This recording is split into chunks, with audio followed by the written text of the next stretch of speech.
Is Red Dead Online dying?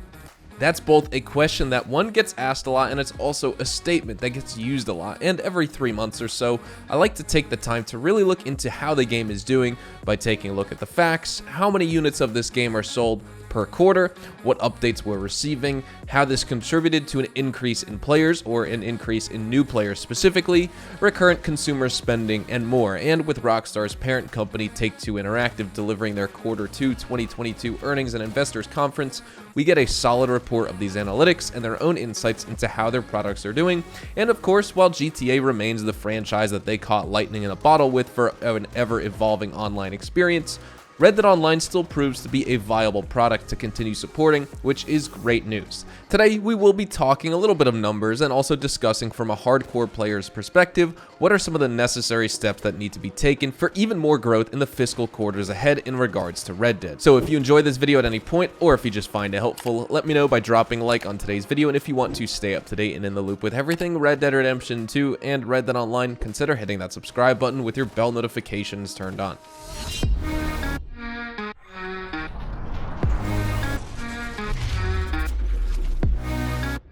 So first, let's start off with units sold. To date, Red Dead Redemption 2 has sold 39 million units worldwide, with the series of Red Dead Redemption 1 and 2 selling a combined 62 million units. That's up 1 million from last quarter, and just for comparison's sake, the last earnings conference was August of 2021, and the one before that was May of 2021. So in November 2021, we're up 1 million units from August, and in August, we're up 1 million units from May. And in May, Take-Two saw 1 million units from before in February. So the good news here is that the game is consistently gaining new players, and in terms of sales, this past quarter really has not been any different for Red Dead Redemption 2 as a complete game, but what is different is the increase in players specifically for RDO. The following are a few remarks from Take-Two Interactive CEO Strauss Zelnick.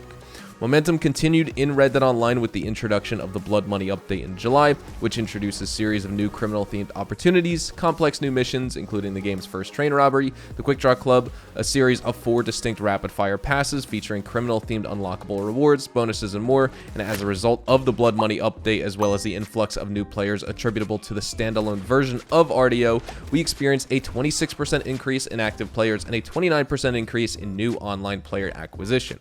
Recurrent consumer spending for the series was also notably above expectations. Now compare that to Q1 2022, and Red Dead saw 18% growth in its audience size and 26% growth in new players, with an outstanding growth in recurrent consumer spending. And this performance was again driven by ongoing game sales and the continued influx of new players from the standalone edition. But of course, with new DLCs for RDO releasing twice a year, typically with one in the summer months and one right before the start of winter, of course new players will be acquired, and older players will also return to the game to check out that new content. So how do player counts stack up currently?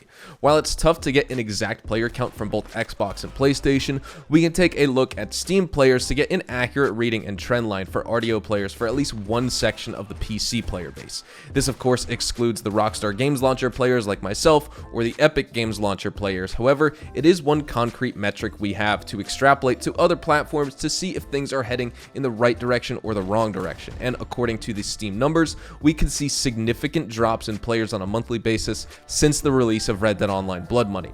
In fact, it looks quite significant if you track the monthly changes of average players and peak player counts. In July, we saw a 41% increase in players, bringing the peak up to 28,000 and an average of 17,000 players, and each month after that we saw similar drops of 6 or so percentage points, ending with a massive drop-off of 15% of players in October.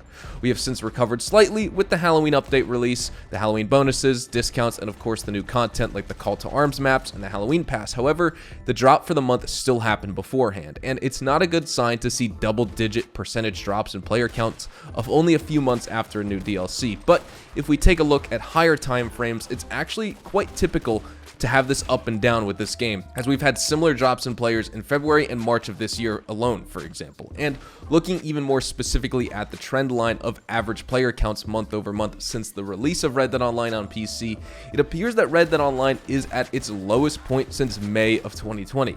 And that was a time for the game when basically no player was satisfied with Rockstar.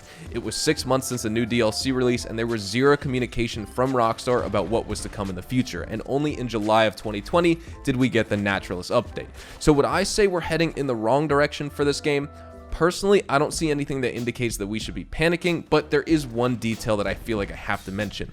The DLC updates that we have been getting in Red Dead Online have been getting smaller and smaller, and the reception of these from players has been getting worse and worse, and each subsequent release for the game is adding less new players, and that gap is only going to continue to close unless Rockstar creates some fantastic content that allows players to experience the game in new ways.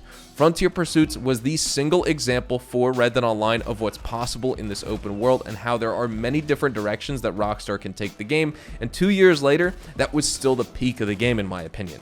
2 years later, we need to see a follow-up to an incredible update like that. Blood Money did add lots of cool new missions that I personally enjoyed, and I'm sure many people did, and even though a lot of folks also didn't like them, one thing I think we all can agree on was the fact that they completely ignored adding new things to buy with the new money and the new blood money that we were making during these missions. And for Rockstar's caliber and their prestige that they're known for with GTA Online updates, blood money felt like only 50% of what they had planned. Now, hopefully with the Winter 2021 DLC, that'll be a different story, but I would love to know your thoughts in the comments section down below. I think with all that said, we're going to wrap things up right here. Is Red Dead Online dying? No, certainly not, but it is trending downward, and that means Rockstar needs to come out with a Red Dead Online update that reinvigorates the world with new possibilities we haven't seen before, and that will require careful consideration from the content designers at Rockstar. We've made our own voices heard with tons of feedback both through their official feedback channels and social media channels, and it's about time that Rockstar starts acting on some of those long requested features that players feel they're ignoring.